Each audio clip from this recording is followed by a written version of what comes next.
صوفیاء کرام اولیاء کرام یہ فرماتے ہیں کہ دکھ انسان کو اللہ کے قریب کرتے ہیں۔ آپ کو نہ بھی سمجھ آئی تو جملہ بڑا مزیدار ہے، میری تربیت کرے گا۔ دکھ انسان کو اللہ کے قریب کرتے، سکھ بندے کو اللہ سے دور کرتے ہیں۔ یاد رکھنا، جن کو دکھ کوئی نہیں نہ ہوتا وہ تو بیت اللہ کے غلاف کو پکڑ کے بھی نہیں روتے، جو تڑپ رہے ہوتے ہیں نہ تڑپ رہے ہوتے، سسکیاں لے رہے ہوتے، ان کے قریب جا کے پوچھو بابا کیا مسئلہ ہے، تو کہتے ہیں بیٹی سسرال میں دکھی ہے، بیٹا جوان ہے پر بے اولاد ہے۔ دکھ ہے نا جن لوگوں کو، ان کے پاس درد ہے، ان کی آنکھوں میں آنسو ہے، لیکن جو سکھی ہیں ان کا ماحول ان کے معاملات سخت ہو جاتے۔ حضرت ایوب علی نبینا علیہ الصلوۃ والسلام اللہ کے پیغمبر ہیں، اللہ نے بیٹے بھی دیے، کھیت بھی دیے، بہت زیادہ جانور بھی دیے، بڑی دولت، بڑا کچھ۔ رب آزماتا بھی ہے، اس کا نظام ہے، جتنا کہ اس کے قریب ہوتا ہے اتنا ہی زیادہ آزماتا ہے۔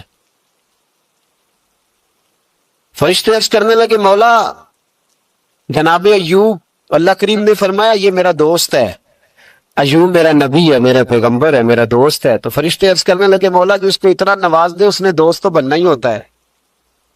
ایک روایت میں 7 بیٹے، ایک میں 14 بیٹے، کھیت کھلیان باغ بڑا کچھ، تو دوست تو بننا ہے۔ تو رب کریم نے فرمایا جاؤ آزما لو، جا کے جاؤ، جا کے۔ کون کہہ رہا ہے؟ یاری تیری سونا تے ازمائشاں تیریاں اگ، اے سونا پرکھیا جاوندا ہی پہلو نال اگاں دے لگ، جاؤ آزما لو۔ فرشتے آ گئے، ایک ہی دن میں سارے باغ اجڑ گئے، جل گئے کھیت۔ ایک دن لگا، بننے میں وقت لگتا ہے، اجڑنے میں وقت نہیں لگتا۔ ایک دن لگا تو جانور ایک بیماری سے سارے مر گئے۔ جناب ایوب گھر سے باہر نکلے، واپس آئے تو ساری اولاد کی لاشیں پڑی۔ بڑا مشکل مسئلہ ہے نا، لیکن زبان پہ ایک ہی لفظ ہے، انا للہ و انا الیہ راجعون۔ حضرت ایوب صبر سے، حوصلے سے، اطمینان سے۔ اس پر بس نہیں، اللہ کے نبی پیغمبر، یہاں تو جو 5 نمازیں پڑھتا ہے وہ کہتا ہے مجھے بخار کیسے ہو گیا، حالانکہ میں نمازی ہوں۔ میں تو روزانہ سورۃ یاسین پڑھتا ہوں، میرے گھر میں فاقہ کیسے آ گیا۔ میں تو روزانہ صبح قرآن شریف کھولتا ہوں، پھر بھی حضرت جی میرے گھر کے اندر بیماری کا کیا لینا دینا۔ حضرت ایوب بیمار ہو گئے، 1 2 3 4 ہفتے، مہینے، سال نہیں، 16 سال بیت گئے بیمار ہے، 16 سال بیت گئے، 16 سال۔ حضرت ایوب علیل ہے۔ ایک دن زوجہ قریب آئیں تو کہنے لگی آپ اللہ کے نبی ہیں، آپ جو بھی دعا کریں مالک قبول فرما لیتا ہے، دعا کریں آپ کو شفا دے دے۔ جناب ایوب فرمانے لگے ایک بات تو بتا، شفا کتنے دن رہی ہے؟ کہنے لگی 60 سال۔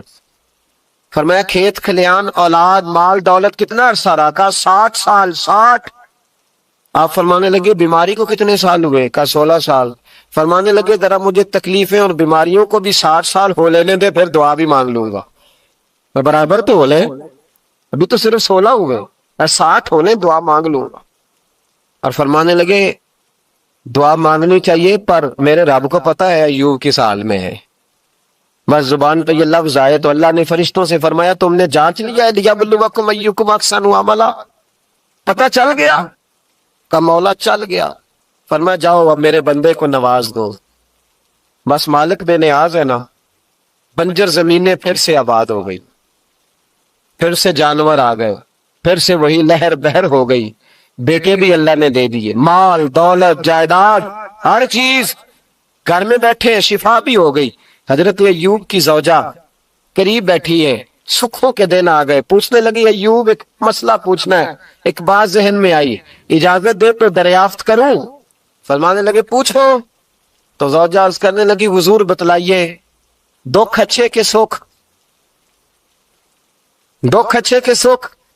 تو جناب ایوب فرمانے لگے دن سارے اللہ کے ہیں، دن سارے اللہ ہے، دکھی رکھے تب بھی مہربانی، سکھی رکھے تب بھی فضل اسی کے ہیں۔ پر اگر میرے دل کا حال پوچھے نا تو دکھ بڑے اچھے تھے، بڑے اچھے تھے وہ دکھ۔ کہا حضور دکھ اچھے تھے؟ تو جناب ایوب فرمانے لگے جب میں بیمار تھا تو میرا رب 24 گھنٹے میں ایک دفعہ میرا حال پوچھا کرتا تھا. رب پوچھتا تھا ایوب تیرا کیا حال ہے؟ رب پوچھتا تھا. خدا خود میر مد الاسبود اللہ پوچھتا تھا. فرماتے ہیں 12 گھنٹے اس مزے میں گزر جاتے تھے کہ میرے رب نے میرا حال پوچھا ہے. 12 گھنٹے اس کیف میں بیت جاتے کہ اللہ نے حال پوچھا ہے. اور فرمایا اگلے 12 گھنٹے میں انتظار کرتا رہتا تھا کہ رب دوبارہ کب حال پوچھے گا. فرمایا 24 گھنٹے میں ایک دفعہ پوچھتا تھا. 2 عمر دراز مانگ کے لائے تھے 4 دن. 2 آرزو میں کٹ گئے 2 انتظار میں. تو فرماتے ہیں بس یہ اس طرح حال گزر جاتا تھا. فرمانے لگے شفا تو ہو گئی, صحت تو ہو گئی, کھیت کھلیان تو ہو گئے, پر اب میرا رب میرا حال تو نہیں نہ پوچھتا. صبر کرنا سیکھیں, حوصلہ پیدا کریں. یہ چھوٹی چھوٹی باتوں پہ, چھوٹے چھوٹے معاملات پہ رونے لگنا اور چھوٹی چھوٹی چیزوں کو آڑ بنا کر ناشکری کرنا صبر پیدا کرے. یہ بہت اعلیٰ عادت. اگر آپ میں حوصلہ ہوگا نا تو گھر کے اندر بہت سارے معاملات, گھر کے اندر, دفتر کے اندر, فیکٹری کے اندر, معاشرے کے اندر صحیح رہیں. لیکن اگر آپ صبر کے عادی نہیں, صبر نہیں کرنا آتا, تو پھر تو بڑی جلدی آپ کے معاملات بگڑنے لگے. چوتھی عادت ہے نیکیاں کر کے ان کو بھولنا سیکھیں. نیکی کر کے بھول جایا کریں. کسی کو روٹی کھلا کے اسے یاد نہ رکھیں, کسی کو رستہ دکھا کے پھر اسے یاد نہ رکھیں, کسی کو ایک دفعہ 10,000 قرض دے کے اس کی مشکل میں پھر دوبارہ اس کا ذکر نہ کریں. یہ خوبصورت لوگوں کی علامت نہیں, یہ کمزور لوگوں کی علامت. جو کمزور لوگ ہوتے ہیں نا, چھوٹے لوگ, وہ اس کا ذکر کرتے ہیں. وہ کچھ جگہوں پہ اپنی نیکیوں کا اظہار کرتے ہیں. نیکی ہوتی وہ ہے جو بندے اور رب کے درمیان راز ہوتی ہے, جو اللہ اور بندے کے درمیان. اب نہ اس عادت کی بڑی ضرورت ہے, بڑی ضرورت ہے. ہر آدمی کہہ رہا ہے میں نے فلاں کے لیے بڑی قربانی دی. کون سی قربانی دی؟ سولی پہ لٹکا ہے تو, کیا کیا ہے؟ میں نے فلاں لیڈر کے لیے بڑی قربانی دی. مثلا کیا کر دیا, کیا انقلاب. اور جب آپ نے کہہ دیا تو پھر وہ قربانی ویسے بھی ختم ہو چکی ہے, اب تو وہ ملیا میٹ ہو گیا. اظہار جو کر دیا. نیکی کریں پھر اس نیکی کو چھپائیں, اس کا اظہار. ہمارے ہاں پوسٹر بڑے لگتے ہیں, اجتماعی شادیاں. یہ جناب یہ لوگ نا, یہ رمضان شریف چڑھتے ہی ہمارے پاس پرچیاں لے کے آتے ہیں, جمعے میں اعلان کر دیں 4:30 بجے تک غریب سارے فلاں جگہ پہنچ جائیں, وہاں آٹا بانٹا جائے گا.